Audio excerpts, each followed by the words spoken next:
bienvenue dans Galon d'Histoire, le petit format vidéo pour découvrir l'histoire du tissage aux tablettes. Après les galons unicolores et les rayures horizontales de l'épisode précédent, j'aborderai aujourd'hui les rayures verticales, les diagonales et les losanges. Il est à noter que je ne vous présente pas les motifs dans leur ordre chronologique d'apparition pour la simple et bonne raison qu'on n'a aucune idée de leur ordre d'apparition. Les spécialistes du textile archéologique pensent que les premiers galons étaient unicolores, ce que semblent confirmer les sources historiques. Mais pour le reste, on n'a aucune idée précise de leur ordre d'apparition. Je ne sais pas si les diagonales sont arrivées avant les carrés. Voilà, ça, on ne sait pas. Donc j'ai décidé de vous les présenter par ordre de difficulté, donc du plus facile jusqu'aux techniques plus avancées, et de vous proposer pour chacun des motifs que je présente un ou plusieurs diagrammes parfois simplifiés. Il y aura des versions simplifiées pour certains diagrammes, donc à vous de choisir ce que vous voulez, à vous de les bidouiller un petit peu comme vous voulez. Très tôt dans son histoire, le galon tissé aux tablettes va passer de la simple bande de départ de tissage à des ornements plus sophistiqués, témoignant de la créativité et de la haute technicité des artisans de plusieurs époques. Les formes géométriques simples font partie des plus anciens motifs de tissage aux tablettes et comptent aussi parmi les plus fréquents. De très beaux exemples de rayures verticales ont été retrouvés dans les nombreux sites autour du lac Ladoga, comme cet exemple issu des fouilles de Gaigovo, daté du 10-12e siècle.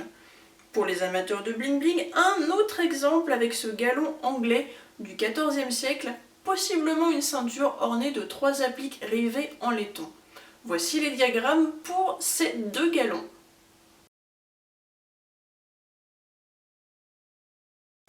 Techniquement proche des rayures verticales, on trouve aussi quelques motifs en carré ou damier, pour lesquels je vous propose deux diagrammes dans leur version la plus simple.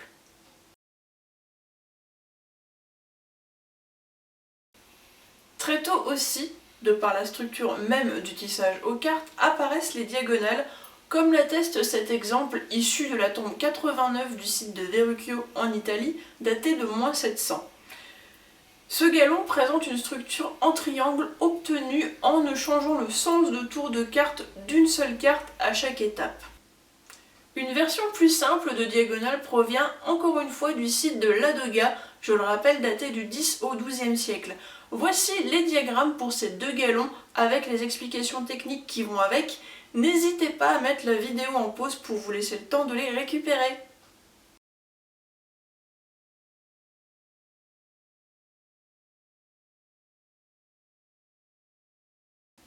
On ne peut réellement définir si les diagonales dérivent du motif en losange ou si au contraire ce sont les losanges qui dérivent des diagonales.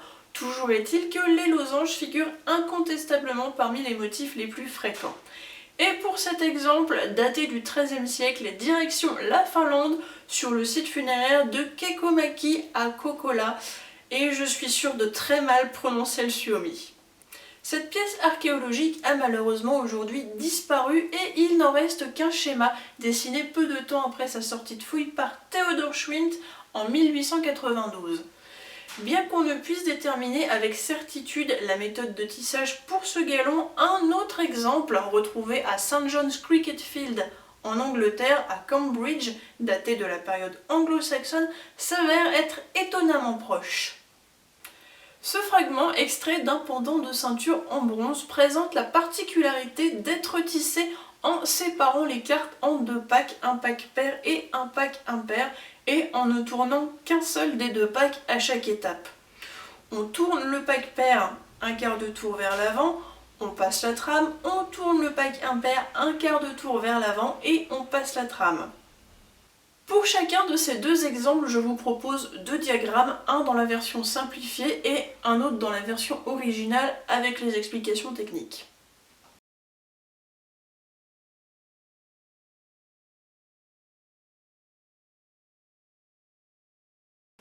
Je tiens aussi à vous préciser que dans ces vidéos, je ne fais qu'effleurer la surface du sujet. En effet, j'essaie de vous présenter des galons pour lesquels j'ai trouvé des photos des originaux, ce qui est rarement simple. En réalité, il existe bien plus de galons et de trouvailles archéologiques répertoriées dans les inventaires. Pour ceux qui souhaitent aller plus loin et faire leurs propres recherches, je vous mets en description les infos, les liens vers la documentation dont je m'inspire pour chaque épisode. Gardez aussi en tête que vous aurez bien plus de résultats avec une recherche en anglais, la documentation en français sur le sujet étant particulièrement lacunaire, raison pour laquelle je vous annote systématiquement mes vidéos avec les termes en anglais. Merci d'avoir suivi cet épisode. Si ça vous a plu, n'hésitez pas à vous abonner pour ne pas rater les prochains. Je vous souhaite une bonne journée ou une bonne soirée et surtout de très bonnes fêtes de fin d'année. Et je vous dis à l'année prochaine pour la vidéo suivante.